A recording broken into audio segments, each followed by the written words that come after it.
ओम नमो भगवते वासुदेवाय। हर हर महादेव। स्वागत है आप सभी का हमारे चैनल पर। आज के इस वीडियो में हम आपको सुनाएंगे आषाढ़ मास के महात्म के तीसरे अध्याय की कथा। अगर आपने पिछले 2 अध्यायों की कथा नहीं सुनी है तो पिछले 2 अध्यायों की कथा भी अवश्य सुनिए। और आज तीसरा अध्याय सुनाएंगे और आगे के अध्यायों को सुनने के लिए चैनल को सब्सक्राइब भी अवश्य कर लीजिए। साथ ही साथ अगर आज की कथा अच्छी लगे तो लाइक करके शेयर करिए और कमेंट में अपने विचार भी अवश्य व्यक्त कीजिए। तो चलिए अब हम शुरू करते हैं आषाढ़ मास के महात्म के तीसरे अध्याय की कथा।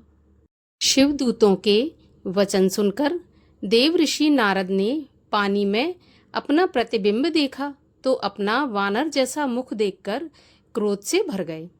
क्रोध में भरकर पहले तो उन्होंने शिवदूतों को श्राप दे डाला। उनसे उन्होंने कहा कि तुम दोनों ने ब्राह्मण रूप होकर मेरी हंसी उड़ाई है, इसी कारण तुम ब्राह्मण कुल में उत्पन्न होकर राक्षस बनोगे। श्राप सुनकर शिवगण शिवलोक को वापस लौट गए। तब देव ऋषि नारद अपने असली स्वरूप को प्राप्त होकर कुछ पूछो ना कि कितने क्रुद्ध हुए। उनके क्रोध का कोई भी आर पार नहीं रहा। उन्होंने निर्णय किया कि या तो मैं विष्णु को श्राप दे दूंगा या फिर अपना शरीर त्याग दूंगा। इतना क्रोध उन्हें आया। ऐसा सोचकर नारद जी विष्णु लोक में भगवान श्री विष्णु के पास पहुंचे और भगवान श्री विष्णु को विश्व मोहिनी के साथ बैठे देखा। देव ऋषि को देखकर भगवान श्री विष्णु ने हंसते हुए कहा, कहिए ऋषिराज, आज आप बड़े दुखी दिखाई दे रहे हैं। भगवान श्री हरि के इन शब्दों ने जैसे मानो जलती आग पर घी का काम कर दिया हो। वह क्रोध के साथ अहंकार में भरकर बोले, नारायण, आप बड़े छलिया हैं। अमृत बांटते समय भी तुमने मोहिनी रूप धारण करके दैत्यों के साथ महान छल करके उनको अमृत के स्थान पर वारुणी मदिरा दे दी थी और उनसे अमृत कलश छीन लिया था। जलंधर के साथ छल करके उसकी पतिव्रता स्त्री के सत को नष्ट किया। भगवान शंकर को विष पिलाया और मणि तथा लक्ष्मी को इस प्रकार अपना लिया। भगवान श्री शंकर ने तुमको सर्वश्रेष्ठ बनाकर बहुत बड़ी भूल की है। तुमने केवल सर्वश्रेष्ठ होने के अहंकार में भरकर यह सब अनर्थ किए हैं। अतः तुम हर तरह से आज़ाद हो और यह जानते हो कि तुम्हें दंड देने वाला कोई नहीं है। आज तुम अपनी करनी का फल पाओगे। आज मैं तुमको ऐसा श्राप दूंगा कि जिससे तुम भविष्य में कभी भी ब्राह्मणों को न सता सकोगे।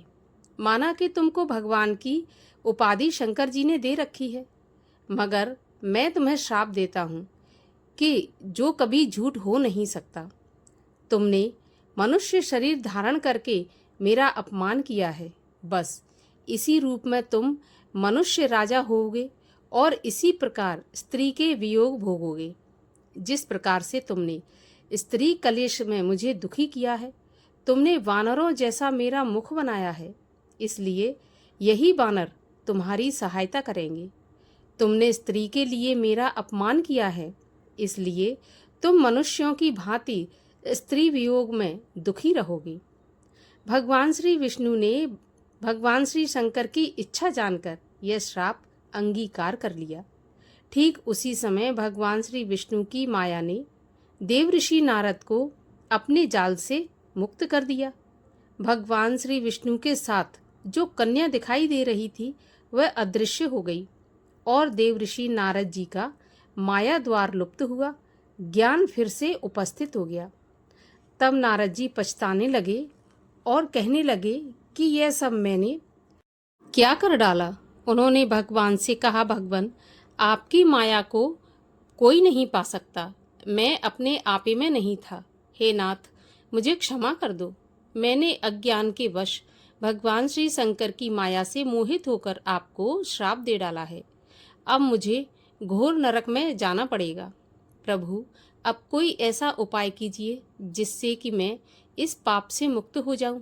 मुझे नरक की यातना से बचाइए भगवान, मैं आपका दास हूँ।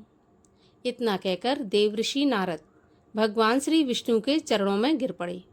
तब भगवान श्री विष्णु ने उनको उठाकर प्रेम सहित कंठ से लगाया और मधुर वाणी द्वारा कहने लगे, नारद, तुमने भगवान शंकर का कहा न माना, यह सब उसका परिणाम है। वे परम ब्रह्म सच्चिदानंद निर्गुण निर्विकार हैं। उन्हीं के वरदान से मैं सर्वश्रेष्ठ बना हूँ। इसलिए तुम जाकर भगवान श्री शंकर का ध्यान करो। उनकी दया के बिना परम पद की प्राप्ति नहीं होगी। भगवान श्री शंकर ने तुम्हारे मुख से मुझे श्राप दिलवाया है। मुझे भगवान श्री शंकर से प्रिय और कोई नहीं है। इसलिए अब तुम उनको अपने हृदय में धारण करते हुए काशीपुरी में जाओ और वहां पर जाकर समस्त संशयों का त्याग कर केवल उन्हीं के नाम का जाप करो, उन्हीं का गुणगान करो और उनके शतनाम स्तोत्र का प्रेम से पाठ करो। इससे तुम्हारे पाप नष्ट हो जाएंगे।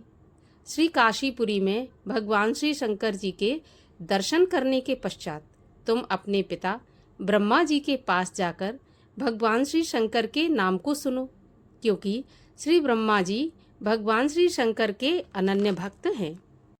श्री सूत जी बोले, ऐसा कहकर भगवान श्री विष्णु अंतर्ध्यान हो गए और देवऋषि नारद वहां से काशीपुरी को रवाना हो गए। मार्ग में उन्हें वह दोनों शिवदूत भी मिले जिन्होंने के स्वयंवर मंडप में उनकी हंसी उड़ाई थी। उन्होंने श्री नारद जी के चरणों में गिरकर क्षमा याचना की। उन दोनों की प्रार्थना सुनकर नारद जी बोले, हे रुद्रगणों, श्री शंकर जी की माया से मोहित होकर मैंने ये अनर्थ कर डाला, लेकिन मेरा वचन असत्य नहीं हो सकता। अतएव तुम्हें श्राप का फल तो भोगना ही पड़ेगा। तुम दोनों मुनिवीर द्वारा एक राक्षसी से जन्म पाओगे। तुम दोनों भगवान श्री शंकर के परम भक्त और प्रतापी होगे। समस्त सृष्टि पर तुम्हारा अधिकार होगा। अनेकों सुख भोगने के पश्चात भगवान श्री हरि विष्णु अपने दूसरे रूप में आकर तुम्हें मुक्ति प्रदान करेंगे। ऐसा कहकर नारद जी श्री ब्रह्मा जी के पास जाकर प्रार्थना करने लगे कि हे प्रभु, भगवान श्री हरि विष्णु की कथा तो आपने मुझे सुनाई थी। अब मुझे भगवान शंकर के नेक चरित्रों के सुनने की अभिलाषा है। मैं जानना चाहता हूँ कि सदाशिव सृष्टि के आदि में किस रूप में आते हैं, सृष्टि के मध्य में उनकी कौन सी लीला होती है और सृष्टि के अंत में अर्थात सृष्टि के प्रलय काल में वह सदाशिव परमेश्वर कहाँ निवास करते हैं और प्रसन्न होकर अपने भक्त को क्या देते हैं। आप भगवान सदाशिव के सभी चरित्र मुझे सुनाइए। इसके आगे की कथा सुनेंगे आप अगले वीडियो में। तो अगला वीडियो देखने के लिए और पिछले 2 अध्यायों को सुनने के लिए अगर आपने चैनल को सब्सक्राइब नहीं किया तो चैनल को सब्सक्राइब अवश्य कर लीजिए। साथ ही आज की वीडियो कैसी लगी उस पर कमेंट अवश्य कीजिए।